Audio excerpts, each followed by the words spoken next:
Sejam todos bem-vindos ao nosso podcast. Eu sou a Camila, host desse podcast. Estou aqui comigo com várias profissionais de saúde, hoje para a gente falar de um tema super importante. Mas primeiro eu vou apresentar as meninas para vocês. Então estamos aqui com a Fabiana, ela que é nutricionista comportamental, especialista em nutrição clínica.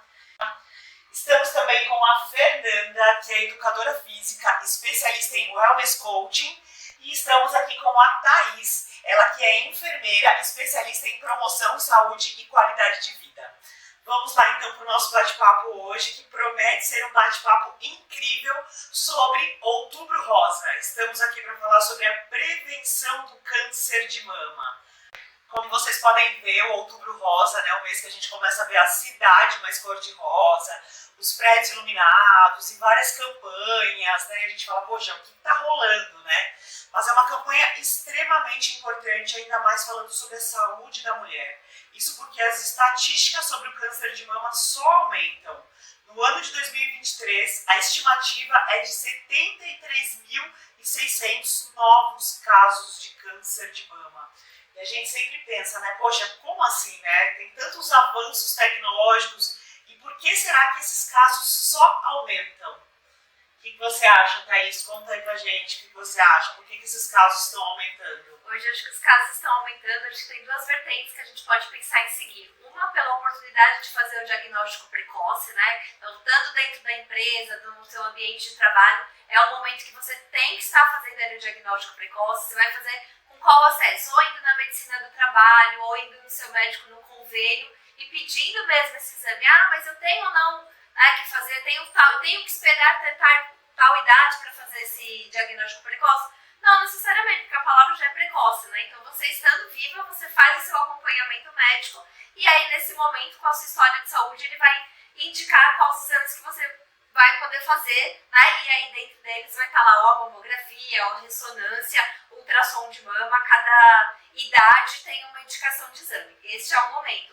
E tem também hoje quando a gente associa com os fatores de risco. Então, quando a gente pensa em alimentação, atividade física e tudo mais, é um outro caminho que a gente segue pensando aí na prevenção do câncer de mama. E o que é o câncer de mama, né? O que é o câncer em si? O câncer, então, é uma alteração celular. Então, eu tenho células minhas no meu próprio organismo, que ela nasce, cresce, né? E isso diariamente. A gente tem células crescendo e morrendo diariamente. Só que por fatores externos, né, que hoje a gente mais preconiza, são os fatores externos, e não é a genética que vai ser o determinante da doença, mas se os fatores externos vão lá e vão provocar alteração nesse processo celular. Eu sempre costumo dar um exemplozinho, né? Você usa um sapato apertado para trabalhar, tá? E esse sapato apertado, você colocou ele de manhã, saiu caminhando lá, estava incomodando. De repente você chegou no trabalho e está lá com uma baita de uma bolha. Então te incomoda. E esse incomodar, você consegue trabalhar normalmente durante o dia? Não, né? Você vai levanta menos vezes, você vai ter que colocar lá o sapato, você vai até o banheiro às vezes descalço porque está te incomodando. Isso são o quê? Os fatores de risco que estão incomodando lá a célula para o funcionamento normal. Então, desse incômodo da célula, ela começa a nascer de forma diferente. E aí, esse nascer de forma diferente é essa alteração que a gente dá o nome aí do câncer, né? E ele pode se alocar em qualquer parte do organismo. Agora, especificamente, a gente está falando dessa célula alterada na mama. Então, esse é o câncer, né? Células do nosso próprio organismo que nasce ali de forma diferente e ela tem um crescimento acelerado de forma diferente. Então, por isso é importante fazer o exame com o diagnóstico precoce, porque o crescimento dela, né, específico do câncer de mama, é um crescimento acelerado dessas células. Bom, aí a gente consegue observar a importância, né, dessa campanha. Ela justamente vai ao encontro, né, de promover saúde através do diagnóstico precoce. Pois é, estamos num mundo super moderno, mas ainda existem muitas mulheres que não têm essa rotina médica, né? Que não têm essa rotina de visitar, fazer os exames anuais, fazer todo o fator de prevenção. E hoje eu sempre falo, né? As mulheres com essa capinha de Mulher Maravilha, né? A gente tem somado muitas tarefas no nosso dia a dia, né? Então as mulheres, no geral, têm uma rotina super corrida e, infelizmente, acabam deixando de lado o seu próprio autocuidado. Então é por isso que as empresas engajam bastante, né, nessas campanhas de promoção de saúde, nessas campanhas de prevenção do câncer de mama. Nós, inclusive, né, temos alguns casos nas nossas campanhas de pacientes, né, que são colaboradores dessas empresas que acabaram se diagnosticando, se descobrindo através de uma campanha como essa. Então, por isso que é tão forte essas campanhas que ocorrem, né, dos meses coloridos e agora em especial do câncer de mama. Já também que o câncer de mama, ele é o câncer que mais acomete mulheres no Brasil, né? Ele é o segundo maior, ficando aí depois do câncer de pele de não melanoma, né? Então é muito importante as mulheres aí ficarem atentas com esse diagnóstico. Bom, mas agora, né, expandindo um pouquinho mais para o tema, eu queria entender um pouquinho, pode ser uma dúvida aí dos nossos participantes, a diferença do tumor maligno ou benigno. Os dois tumores, né, da classificação, a gente tem que estar se preocupando. Então, o tumor benigno é aquele que tem uma multiplicação celular, só que ela não causa, não é um diagnóstico do câncer. Então, a gente às vezes dá normalmente o nome de nódulo, de cisto, que pode ser um cisto ou de formação de gordura, ou uma formação ali de ar, de água, de sangue, que acontece ali por determinados fatores, né? Normalmente são fatores hormonais. A mulher, durante todas as fases da vida, vai passando por momentos de oscilações hormonais. E aí essas oscilações hormonais fazem essa sensibilidade. Então, teve a mama que ela falou assim, uma mama mais jovem é uma mama mais densa, uma mama que já passou por um processo aí de amamentação ou de ganho e perda de peso, teve essa oscilação, então pode aparecer esses nódulos e cistos. Ele vem com a característica de benigno, porque não tem a mononclatura, quando fez lá, colheu um pedacinho, né, viu-se que as células ali não são células tumorais, não trazem uma malignidade para o organismo, mas a gente tem essa preocupação de estar monitorando aí a cada 6 meses, a cada ano, vai da indicação médica. E o maligno é aquele que a gente não pode perder tempo em estar monitorando. Por quê? Porque eu fui lá, colhi um pedacinho e vi que aquelas células ali têm a multiplicação que trazem prejuízo para a minha saúde, né? Eles tiram a minha saúde, podem estar ali caindo na corrente sanguínea e indo para outros órgãos e dar metástase. Então é nesse momento, né, com o diagnóstico de maligno, que tem toda a tratativa do câncer, né? Onde a gente vai fazer exames aí para fazer a indicação, eu tenho que fazer uma cirurgia, eu tenho que fazer uma quimioterapia, eu tenho que fazer a radioterapia, eu vou fazer a cirurgia, vou tirar toda a mama, vou tirar só um quadrante. É a partir dessa caracterização celular que tem o acompanhamento para o tratamento. Por isso é muito importante esse tipo de campanha para trazer essa sensibilização para dentro da empresa. Quanto mais se fala sobre o assunto, né, então a princípio parece um assunto muito técnico, mas quanto mais se fala sobre esse assunto, a gente começa a se familiarizar, a se identificar e também a absorver mais, né, as indicações que esses profissionais de saúde trazem. Então essas campanhas são de suma importância para que a gente possa, de fato, diante de tantas informações, né, às vezes o nosso primeiro contato parece que a informação é técnica demais, por isso que é muito importante a sensibilização dessas campanhas nas empresas, para que cada vez mais, né, as mulheres, os colaboradores ficam conectados com o tema, comecem a se aproximar com o tema e comecem também a minimizar a intensidade, né, do câncer. Né? Muita gente ainda tem muito medo dessa palavra. Isso é bem importante. Não é minimizar dizendo que o câncer não é uma doença grave. Ela é sim uma doença grave que requer aí um cuidado rápido, intenso, não dá para ficar esperando, né? Às vezes a pessoa tem diabetes, hipertensão, ela acha que um dia eu tomo remédio, outro dia eu não tomo. O câncer não dá, porque lembra lá, a multiplicação da célula é rápida e aí está acontecendo. E essas células estão aí correndo pela corrente sanguínea. Então requer sim essa preocupação. E falar sobre o assunto e independente, né, tenho câncer na família, não tenho esse histórico, falar sobre assuntos quebra o tabu, porque antigamente o câncer era a palavra, ou era a coisa ruim, ou era sinônimo de morte, e hoje já não, a gente tem a oportunidade de diagnóstico precoce, faz esse tratamento, tem sucesso, tem a cura, mas ainda tem o tabu do grande medo, né, então até a gente conseguir desmistificar tudo isso, por isso que é importante estar falando, esses bate-papos, estar presente aí. Uma outra coisa que também ajuda é formar a rede de apoio, né? Quando a gente conhece sobre o assunto, a gente consegue ajudar. Se eu não estou vivendo a doença, a gente vai ter um vizinho, alguém que vai estar, um amigo, ou até um colega de trabalho, a gente está falando aqui no ambiente de empresa, e a gente consegue criar essa rede de apoio que vem da onde a gente menos imagina. Isso é muito importante, né? Afinal, a gente passa grande parte do nosso tempo dentro da empresa, né? Então, ter pessoas ali ao nosso lado que possam nos apoiar nessas fases tão importantes da nossa vida, né? É muito, muito interessante. Bom, e agora dentro desse tema, né? Eu queria abordar um pouquinho sobre os fatores de risco, né? Isso é algo ainda, talvez, um tema um pouquinho polêmico, por quê, né? Antigamente se achava muito que tinha uma relação genética, não que não tenha, né? Mas as pessoas morriam de medo quando um familiar, de fato, teve algum caso de câncer ou teve algum problema na família. Porém, né, os estudos já apontam que esse número ele foi minimizado para 10%, ou seja, né, 90% de tudo isso é a nossa responsabilidade. Então agora a gente vai falar um pouquinho sobre isso. Então eu queria ainda que a Thaís contribuísse falando um pouquinho sobre o fator genético, para a gente depois começar a falar um pouquinho sobre os demais fatores, né, que as meninas podem contribuir aqui, que impactam como fatores de risco para o câncer de mama.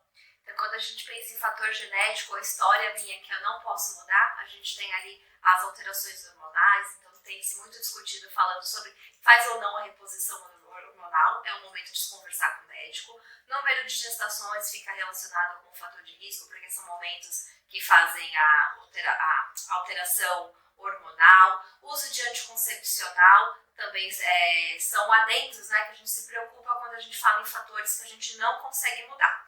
Outro fator genético que a gente tem hoje, que é bem conhecido, né, teve até o caso da Angelina Jolie, que ela colheu lá um exame de sangue e viu um marcador genético, que é o BRCA1 e BRCA2. Esse é o marcador mais tradicional e mais conhecido relacionado com o câncer de mama, que aumenta muito a nossa incidência em ter a doença, né? Existem outros marcadores, só que a alteração é menor. Então, a alteração genética, fiz um teste genético.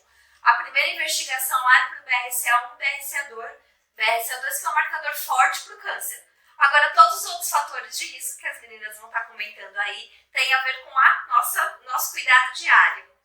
Pois é, então é muito importante. Agora a gente vai começar então falando de um tema que é sobre a alimentação. Como é aí, Fabi, que essa alimentação pode trazer impactos aí para o desenvolvimento de um câncer? Bom, a gente tem vários fatores de risco, né, quando a gente pensa em alimentação, mas eu gostaria de destacar dois importantes aqui, fatores de risco, quando a gente fala de açúcar e quando a gente fala de gordura. Que na verdade são duas questões, né, cada vez mais presentes na alimentação, não só da mulher, mas de todo mundo. E é importante que a gente entenda que conforme a evolução do mundo, conforme o acesso à informação, ao invés de melhorar a alimentação, o que eu observo, né, na área da nutrição há muitos anos, há mais de 20 anos, é o quê? Que as pessoas estão realmente consumindo cada vez mais açúcares e gorduras. E não é por falta de informação. Então eu acho importante ressaltar aqui que são dois alimentos que estão altamente conectados, ligados ao desenvolvimento de câncer, principalmente o câncer de mama. Então eu quero explicar o seguinte, se a gente fala de açúcar, se a gente fala de carboidrato, isso inclui doces, né, e todos os alimentos que são processados com farinha de trigo, a gente tem que pensar que esses alimentos, eles aumentam a quantidade de açúcar na nossa corrente sanguínea, e o açúcar, ele é um alimento para as células, vamos dizer assim, células cancerígenas. Então aquelas células que elas estão se reproduzindo no nosso corpo de uma forma negativa, o açúcar acaba favorecendo essa reprodução negativa, porque ele se torna um alimento, né, ruim aí para essa célula. Então a gente precisa entender isso e começar a trazer alimentos diferentes que nutrem a célula positivamente. E a gordura, na verdade, o que eu quero dizer é não necessariamente a gordura propriamente dita, aquela gordura que a gente vê na carne, né, aquela gordura que está ali visível nos alimentos. O que eu quero falar em destaque é uma gordura em específico que a gente faz durante o processo de cocção, principalmente quando a gente torra algum alimento. Então, um exemplo que a gente tem no nosso dia a dia é o pãozinho, né? O nosso pãozinho com manteiga e o nosso café com leite, que é um dos alimentos aí mais consumidos no café da manhã. Mas se a gente pega esse pãozinho, a gente coloca ele ali na frigideira, ou numa assadeira, ou no air fry, ou em qualquer eletrônico que a gente tenha na cozinha, para que esse pão fique torrado, Aquele torradinho da gordura, ele desenvolve ali no processo de cocção de altas temperaturas uma substância chamada acrilamida. E essa substância ela é altamente cancerígena e a gente tem diversos estudos científicos que mostram a relação dessa substância com o desenvolvimento de câncer de mama. Então, quanto mais torrado o alimento, mais acrilamida vai ser produzido nesse processo de altas temperaturas e a gente vai receber isso através do alimento. E essa substância, ela vai transformar o pH do nosso corpo. E é essa transformação desse pH que realmente aí tem uma conexão diretamente ligada ao câncer de mama. Então vamos produzir a nossa alimentação de uma forma diferente.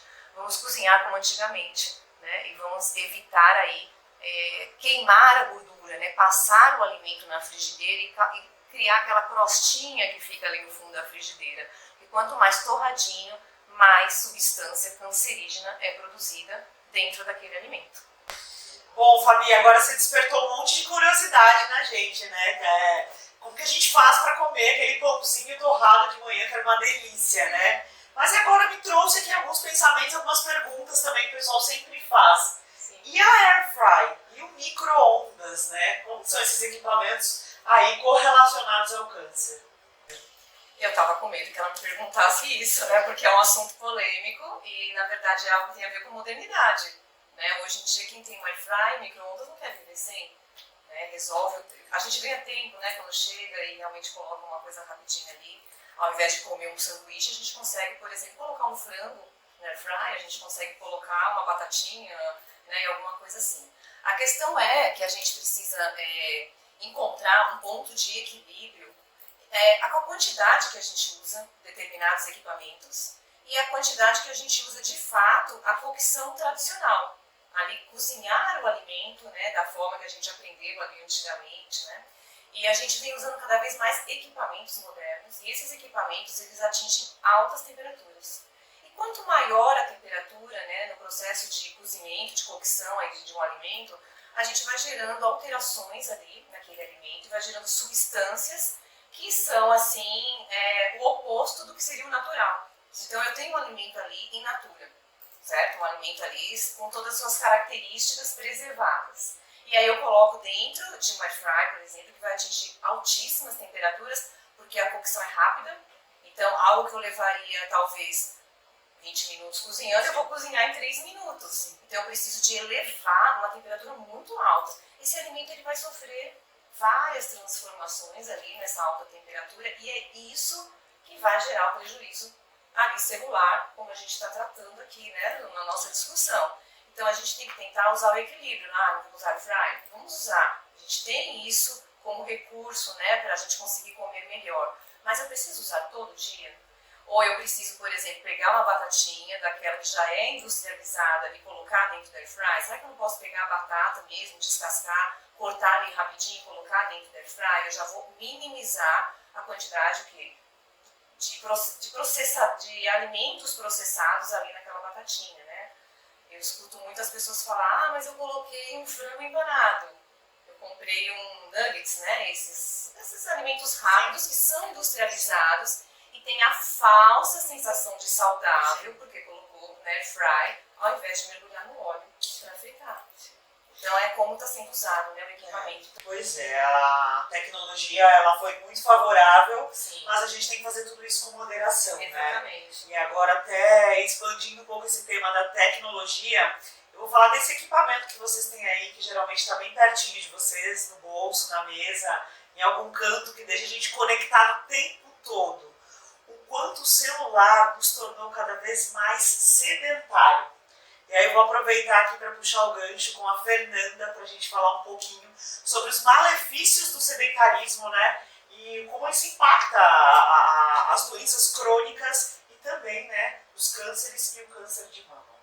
Bom, pessoal, hoje essa questão do sedentarismo impacta bastante, né? Porque gera várias outras situações, acho que nem só a questão de doenças, mas a questão da autoestima também da pessoa, né, que impacta também diretamente aí nas doenças.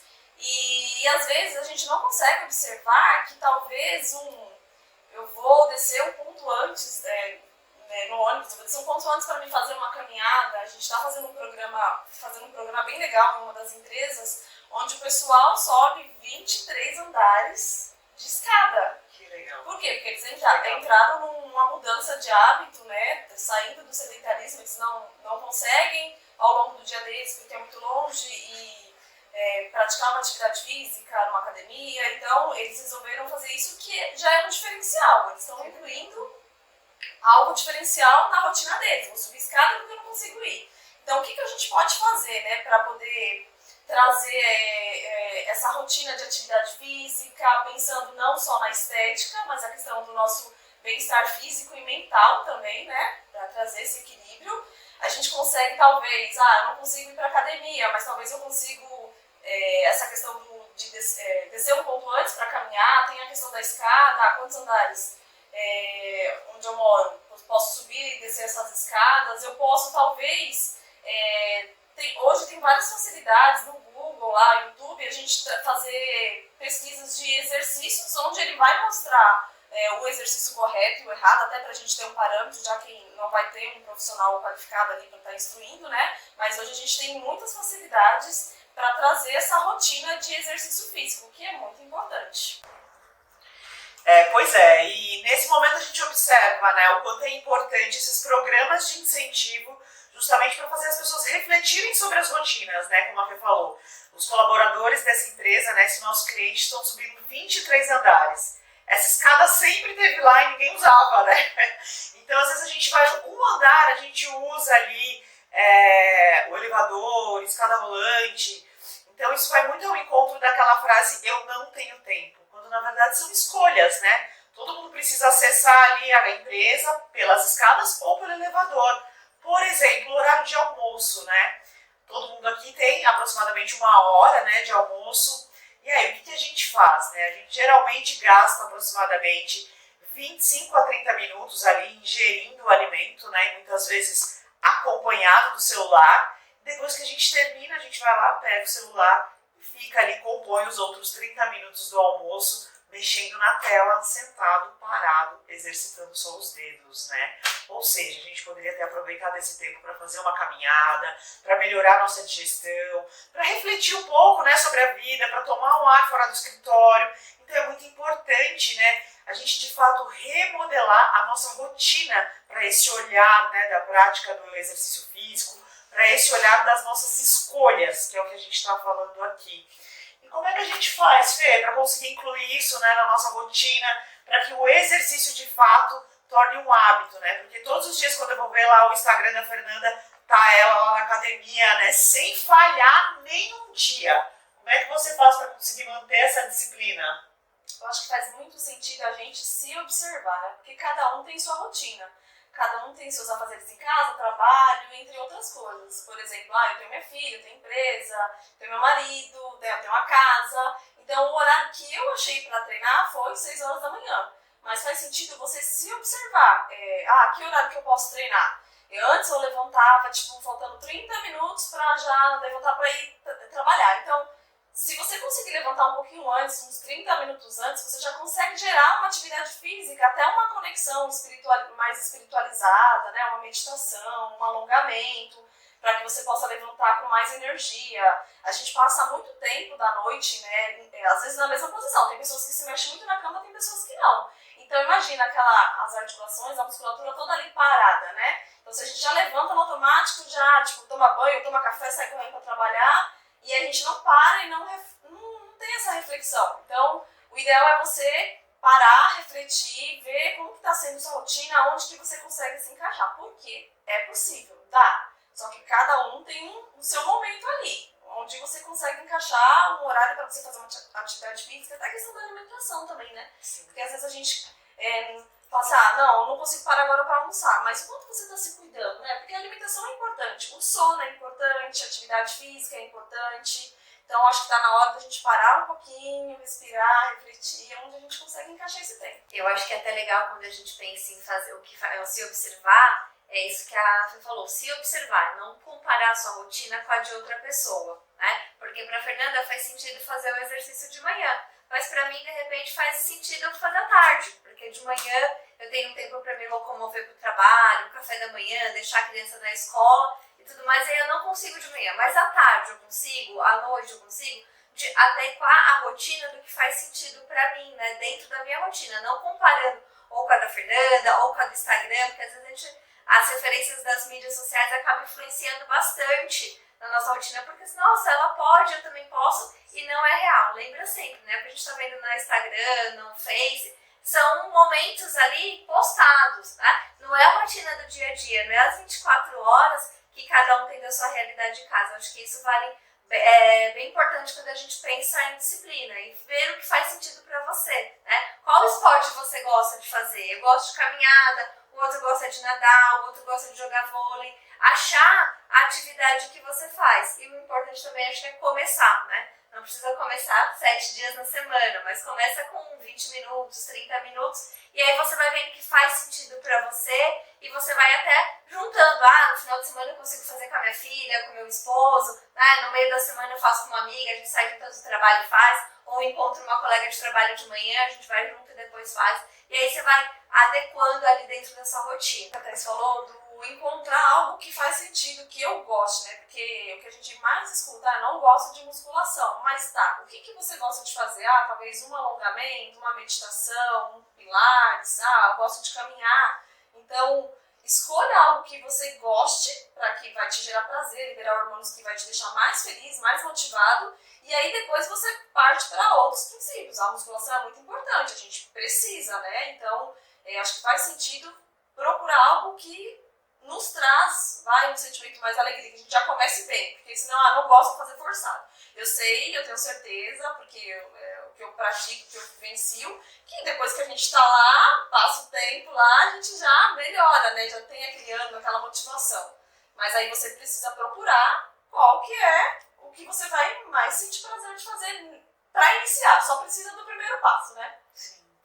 Acho que todo esse papo, né, que a gente está falando aqui voltado para a saúde integral, e as meninas começaram a falar de várias coisas que mexem muito com os nossos hormônios, né, que é um pouco disso que a gente fala aqui também, da ocasião do câncer de mama. E acho que a gente não pode esquecer de um fator super importante, que é chamado aí de ciclo circadiano. O que é isso, né? É a gente entender que às vezes o nosso dia, como a Fê falou, a rotina dela de exercícios é matinal, acordar o corpo. Mas às vezes a nossa rotina ela tem que iniciar ao adormecer, né? Como está sendo o seu processo de higiene do sono? Isso é um tema hoje muito abordado, porque, de novo, né? A gente leva o celular para a cama, ele vai fazer a nossa companhia ali no travesseiro. Falta ter um travesseirinho, né? Para a gente apoiar o celular do nosso lado. Mas ele prevalece ali até o nosso último minuto. E muitas pessoas acham que naquela hora é só desligar o celular e dormir. Mas não é bem assim, né? A nossa mente fica agitada, principalmente dependendo do tema que a gente leu, da matéria, do que a gente estava conectado ali. Isso traz uma agitação muito grande para o nosso corpo e a gente não consegue ter o sono adequado, a gente não consegue ter o sono tranquilo. Então, fazer toda uma rotina aí para o nosso sono, né? Organizar esse processo de higiene do sono é super importante para a gente também manter todo esse equilíbrio hormonal e fazer com que a gente tenha um dia aí com muito mais vitalidade. E eu gostaria de aproveitar agora, né, já que a gente está falando, começando a falar de coisas boas, né, a gente falar aí sobre agora os fatores protetores. Nós falamos aí dos fatores de risco, né, então algumas rotinas que se não realizadas, né, elas podem sim atrapalhar o nosso corpo, mas também o que a gente deve fazer aí como os fatores protetores. Eu queria falar agora sobre o rastreio, né?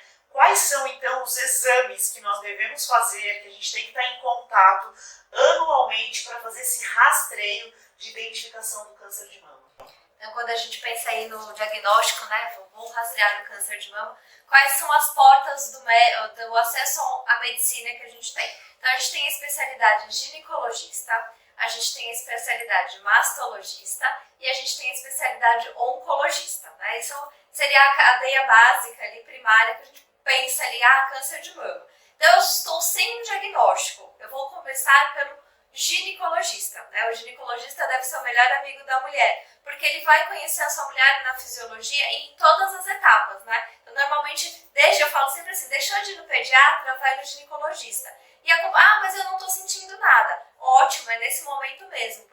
vai construindo a sua história. É importante também tentar fidelizar um único médico ou 2 médicos. Eu sei que às vezes a gente tem essa alternativa de mudar de convênio, eu tenho pela empresa, eu tenho no posto de saúde, mas se você procurar sempre seguir ali o mesmo ambiente, né, onde tem ali o seu prontuário, você vai ali acompanhando. Então, normalmente, a primeira entrada que a gente faz ali o diagnóstico é pelo ginecologista, que ele vai pedir ou o exame da ultrassom de mama, a mamografia, que não deve ser temida, né? Tem muito, eu acabo escutando, falo assim, eu não vou fazer porque dói, né? Não é que dói, gente. Eu falo sempre também que não é a maior dor do mundo, né? Quando a gente fala numa escala de 0 a 10, com certeza não é 10. E também não vai durar mais que 1 minuto, né? A técnica ali vai precisar adequar a sua mama, então mama grande, mama pequena, independente do tamanho, a gente vai precisar tirar ali uma foto, né? Uma na vertical e uma na horizontal. Então, às vezes é um desconforto, né? Que não dói 10, né? Nem dói 7, mesmo pensando ali na sensibilidade de cada um ali com relação à dor, é muito relativo, mas assim, por experiência, por acompanhar exames, então não é a dor maior dor do mundo, você não vai morrer por conta disso, então não adie fazer o exame por conta disso, não tenha medo da mamografia. Eles vão posicionar sua mama e tirar a foto ali que demora 30 segundos, então um exame que você faz rápido ali, vai tolerar a dor e às vezes deixa de ser feito. Então a mamografia e o outro exame complementar também é a ressonância, então o médico vai avaliar. E aí, a partir desses 3 exames aí associados ou não, vai se fazer um diagnóstico e um encaminhamento para o especialista. Então, o mastologista, você vai até ele quando você tem alguma alteração desses exames. Do contrário, o ginecologista acaba atendendo neste momento. E aí, tendo essa alteração, o mastologista acaba acompanhando e aí vai pedindo outros exames, que é a biópsia, né, onde a gente tira ali um pedacinho do que foi encontrado alterado. E aí o mastologista verifica, é um tumor que eu devo estar me preocupando ou não me preocupando? Se eu devo me preocupar, aí ele vai te encaminhar para o oncologista, né? Se eu não devo me preocupar, o próprio mastologista vai fazer esse acompanhamento desse nódulo. Bom, a gente observa aí realmente a importância da gente ter esse compromisso consigo mesmo, né? A gente está vendo que vai passando aqui entre mulheres e todas vão batendo muito nessa tecla do autocuidado, né? Da gente se incluir ali naquele compromisso, aquela agenda lotada, né? Filho, marido, trabalho e um monte de coisas mais. E vocês, né? Que momento que a gente consegue se enxergar o nosso próprio nome ali na agenda. E agora eu tenho uma pergunta muito especial para a Thaís, tá? Então, como eu apresentei vocês no início, a Thaís, uma profissional de saúde, especialista aí, consegue ajudar muitas pessoas que têm aí problemas com câncer de mama, mas inclusive eu queria trazer uma abordagem aqui de uma maneira um pouco mais sensível, que é para ela contar pra gente, compartilhar um pouquinho do caso familiar, né? Ela tem alguns casos familiares, que é de mãe e irmã. Como é que a gente previne quando a gente tem aí essa genética do câncer de mama, né? Então, o que muda? Como é para você, Thaís? Compartilha pra gente um pouquinho como foi até a relação da importância da rede de apoio, do apoio familiar, né? E como é o seu dia a dia, se você tem medo olhando aí todo esse cenário.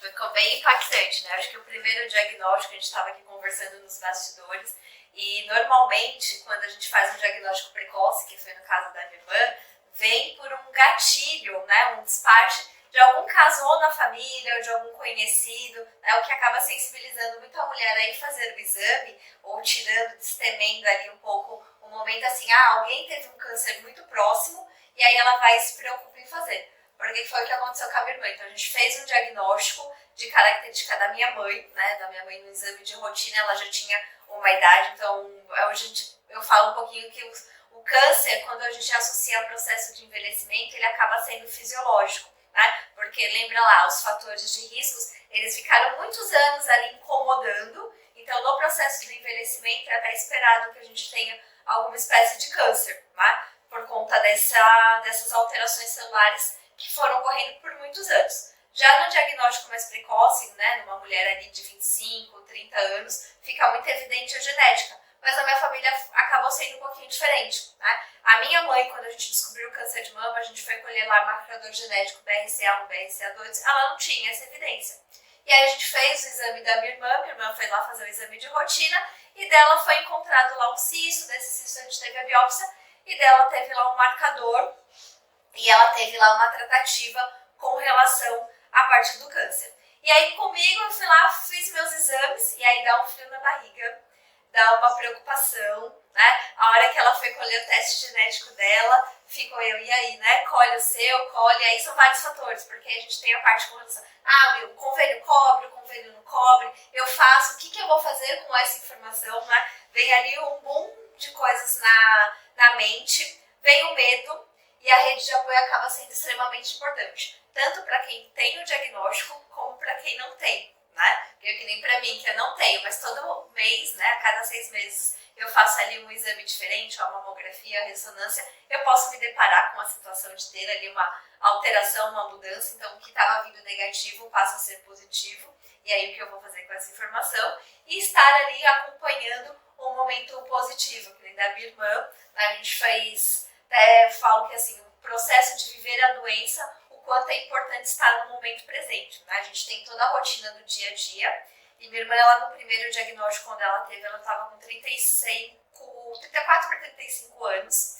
Então ela fez a tratativa, foi indicação de mastectomia total, então ela tirou bilateral, então ela tirou as 2 mamas, né? E aí a gente, em um mês, se for pensar ali num processo metodológico, em um mês ela fez, vamos dizer, 2 meses para não falar tão rápido, né? A gente tem uma lei do SUS, que em 30 dias a mulher tem que estar começando a fazer a partir do diagnóstico, em 30 dias ela tem que começar a fazer o tratamento. Da minha irmã aconteceu, então ela fez o diagnóstico e ela fez o tratamento, então aí ao final de 45 dias, né, praticamente 2 meses, ela já estava sem as 2 mamas e com a promessa de que, né, está curada do câncer. Só que só a cirurgia, né, não é só a solução, não é só ponto dali, né, tem também esse pós-acompanhamento, né, esse pós-câncer, então ela faz acompanhamento, então a mulher, né, quando ela tem o diagnóstico de câncer de mama, faz o tratamento, depois ela é acompanhada ali mensalmente, semestralmente, depois a cada 6 meses ela é acompanhada ali 5 a 10 anos, ela tem essa rotina e ela vive com esse fantasma, né, está tudo bem, não vou ter mais a doença, e aí depois de 2 anos, ela estava lá fazendo o controle, ela sentiu, né, um carocinho ali na mão, então a importância desse auto-tocar, né? Quando a gente pensa no auto-toque, no auto-exame da mama, no conhecer o corpo, ter essas percepções, acaba justamente ajudando neste momento, tá? Então nesse segundo momento, no primeiro momento ela não tinha sentido nódulo, não tinha nada, mas nesse segundo tratamento ela sentiu um nódulo, né? Ela começou a já mais observar o corpo, porque até então a gente diz assim, eu sou jovem, não tenho ali fator de risco, eu fiz os exames e deu tudo bem em outras vezes, então não tinha preocupação. Então, às vezes, esse autocuidado de conhecer, de fazer o toque todo mês, deixa de passar. Mas se a gente for pensar, 30 dias passa rápido, né? Então, ter esse cuidado ali, eu tô tomando banho, tô lavando lá meu cabelo, vou lavar ali a minha axila, aproveita para fazer ali o toque da mama, né? Se cuidar ali e perceber. E aí foi nesse segundo momento que ela percebeu e teve que passar para o novo processo. Nesse novo processo, quando a gente passou, que aí eu falo que é a família, a gente conseguiu viver de fato a doença, né? Estar ali nesse momento presente, de viver a doença, pensar, nossa, o que está acontecendo comigo, né? Não deixar também de ser uma coisa muito rápida, né? Porque a gente pensou no primeiro momento e falou, nossa, fiz a cirurgia, resolveu. E vem todo uma surpresa, a cada consulta vai vindo ali uma surpresa, fala que é igual pré-natal, né? Você vai cada mês, é uma expectativa que você vai. E acho que na mulher com o câncer acaba sendo isso. E a rede de apoio, ter a família, ter os amigos, o colega de trabalho, né? Dentro da empresa a gente passa grande parte do tempo, então é uma rede de apoio. A família é uma rede de apoio, estar ali acompanhando nos exames, vivendo essa doença. Eu acho que agora espero, né, que nessa segunda fase a gente tenha aprendido a lição. Eu acabo acreditando muito em Deus, nessa espiritualidade, e viver esse processo da doença, né, sentir essa dor, viver esse luto, eu acho que faz parte. Espero não passar por isso novamente. Esperamos. Ô, Thaís, bom, e pensando sobre todo esse contexto, né, existem aí algumas preconizações, né, da OMS em relação a períodos que a gente deve fazer, né, então a gente sabe que esses exames de rastreio, eles devem permanecer na nossa rotina de aproximadamente ano a ano, mas como é que funciona o rastreio, né, para quem já tem esse caso de família? Ele é reduzido? Você faz mais vezes? Existe alguma coisa diferente no processo do rastreio? Então, na verdade, o que fica diferente talvez seja a periodicidade, né? E a linha que você também escolhe como investigativa. Então, quem tem acesso hoje, a gente está colhendo os dados do banco genético, né? Então, quem tem a possibilidade de fazer um exame genético, ele consegue rastrear ali alguns marcadores. E aí, desses marcadores, acaba definindo a periodicidade. Mas, no mínimo, uma vez por ano, você vai fazer ou o exame de ressonância magnética ou a mamografia, né? Já não acaba sendo só o suficiente a mamografia, porque a mamografia, ela tem uma imagem fixa, né, de uma foto, e ele vê ali, eu sempre dou um exemplo eu aprendi, né, nessa vivência, eu aprendi a diferenciar a mamografia da ressonância. Então, a mamografia é a foto e ela vai mostrar alguma coisa que está fixa, né? Então, quando está enraizado, eu tenho ali o comecinho do cisto, alguma coisa, ela está fixa. Já a ressonância, lembra lá que as nossas células andam pelos tubos, né, pela corrente sanguínea? Então, pensa lá na parte hidráulica da casa. Então, as células estão andando. A ressonância, ela mostra essas células ainda andando, então elas não se fixaram. Então, na foto da mamografia, ela não sai. Mas aí, quando a gente faz a ressonância, a gente consegue ver aquelas células alteradas andando. Então, é onde vai fazer o diagnóstico também, te ajudar nesse diagnóstico precoce e acompanhamento. É muito interessante porque a gente observa que um não isenta o outro, né? Todos eles são complementares, inclusive o autoexame, que é o que a gente fala bastante, a gente aborda bastante, porque a gente precisa se conhecer, né? A gente precisa conhecer a nossa mama, a gente precisa conhecer o nosso corpo, a gente precisa se tocar, né? Muitas mulheres ainda têm muitos tabus em relação a isso, mas é o nosso corpo, é a nossa intimidade, a gente precisa sempre, né, estar se observando. E muitas mulheres também perguntam, né, e quando fazer isso, né, mensalmente?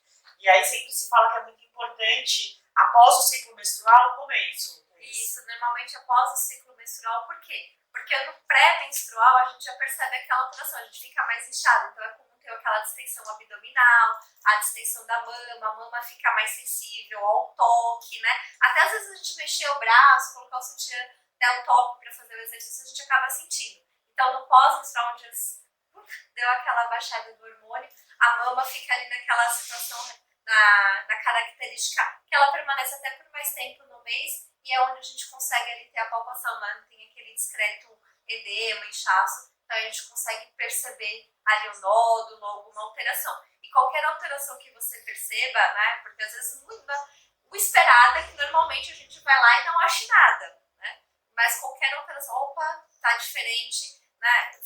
Procura um médico, né? Acho que o mais importante é isso também. Eu senti alguma coisa diferente, não comenta com um amigo, não comenta com o vizinho, não vai lá no Dr. Google e veja, porque às vezes a gente vê lá, mas é que esse mês estava aqui, o outro mês está mais embaixo, então eu não tenho que me preocupar. Não, você tem que se preocupar sim, né? Quem faz o diagnóstico é o médico, não é o Dr. Google, nem o amigo, porque cada caso é um caso, cada caso é uma situação. Eu acho que é bem importante ter essa consciência, né? Normalmente a gente até vai no Dr. Google para aliviar ou para aumentar a ansiedade, porque normalmente é isso que acontece, a gente aumenta a nossa ansiedade, só que quando chega ali com o médico, que quem tem a responsabilidade de dar o diagnóstico, ele às vezes, o que você imaginou que era desse tamanho, ele consegue transformar nisso e você se sente seguro para fazer o tratamento, né? Eu acho que uma outra coisa também que é importante é você se sentir seguro com o médico profissional que você está se tratando, né? Então não tenha medo de ver uma primeira, uma segunda opinião, né? Até os estudos já falam hoje que 50% é responsabilidade do médico de estar fazendo o seu tratamento e os outros 50% é com vocês, quando a gente fala em fé, esperança, o seu autocuidado, né? Prática da atividade física, alimentação e tudo mais. E aí, falando um pouquinho do Dr. Google, né, muita gente fica lá buscando quais os alimentos, né, que são protetores aí, anticancerígenos. Então, Fabi, conte aí pra gente um pouquinho desses alimentos, né, que comprovadamente fazem esse efeito no nosso corpo, de proteger mais o nosso corpo com essa função aí anticancerígeno, antioxidante. Então, quando a gente falando de alimentação, é importante a gente pensar sempre no básico, né? A gente não precisa inventar muita coisa. E a gente tem que falar de uma alimentação equilibrada, e é o que todo mundo escuta falar, né? A importância de estar incluindo aí alimentos de várias cores no nosso dia a dia. E por que a gente fala de cores? Porque cada cor ela está associada a um tipo de vitamina, a um tipo de mineral, né? Então, talvez se fala muito sobre as cores, mas talvez as pessoas não saibam. Mas por que prato colorido? É para ficar mais atrativo? É para dar mais apetite? Não, é porque cada cor de um alimento está associada a um tipo de vitamina. Então, dessa forma, a gente consegue trazer várias vitaminas e vários minerais, né, na nossa alimentação como fator, né, protetor. E aí a gente vai estar conseguindo melhorar o nosso sistema imunológico. Então, quanto mais, por exemplo, vitamina C, a gente precisa falar da vitamina C, né, presente nas frutas, presente nos vegetais. Frutas vermelhas, por exemplo, tem muita vitamina C, né, agora está na época do morango. Então, a gente tem que aproveitar também as frutas e os vegetais aí da época, que podem estar trazendo até, otimizando os custos, né, de uma alimentação saudável, que às vezes também é um outro mito, que comer saudável é caro. E, na verdade, o que é caro é ficar abrindo pacote. Porque se você fizer um supermercado e você lotar o seu armário de pacotes, isso sai caro. Supérfluos, né? Ele sai caro. Mas se você reservar um valor pequeno dentro do seu orçamento para comprar aquele mínimo de frutas e vegetais na semana, você já muda totalmente o seu contexto alimentar. E são essas frutas e essas verduras que vão melhorar o nosso sistema imunológico. Então, se eu tenho um sistema imunológico forte, né, se as minhas células, meus linfócitos, né, que produzem ali todo o fator protetivo no meu corpo, eles estão enriquecidos ali, né, eles estão bem alimentados, eles vão estar combatendo ali o processo celular até em transformação, porque não significa que tudo vai virar câncer. A gente tem o fator protetivo aí do alimento e de outras coisas que podem estar evitando até o aparecimento de um câncer dentro de todo esse processo celular aí que acontece ao longo do nosso processo de envelhecimento. Em resumo, né, o descasque mais e desembale menos. É a gente refletir sobre as trocas saudáveis no nosso dia a dia. E, Fernanda, existe algum exercício que possa ser indicado como um fator protetor ou não? Todos os exercícios são benéficos? Eu acredito que todos os exercícios são benéficos, né?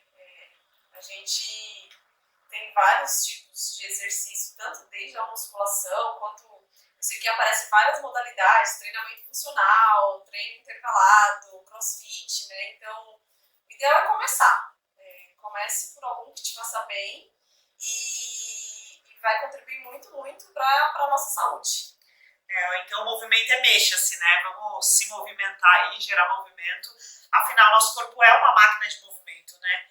E ao se movimentar, a gente consegue aí colocar alguma ativação em hormônios muito importante que vão servir aí como um fator protetor do nosso corpo, né? Os exercícios, eles também são grandes combatentes de inflamatório, então ele auxilia aí em todo esse processo inflamatório, protegendo aí as nossas células de doenças, né? Entre outras coisas, como o câncer. Então é de fato super importante esse conjunto que a gente está trazendo aqui, é um conjunto trivial do básico, né? É a gente manter as nossas rotinas de autocuidado, é a gente frequentar aí profissionais de saúde, né, a rede médica, nutricionista, educador físico, profissionais que podem nos ajudar. Eu sempre digo que o médico, o que ele mais gosta é quando você vai na consulta e ele pergunta, né, o que você tem? Você fala, não, é só uma consulta de rotina, né, tudo que ele não quer é que você esteja doente, que a gente de fato vá fazer essa prevenção.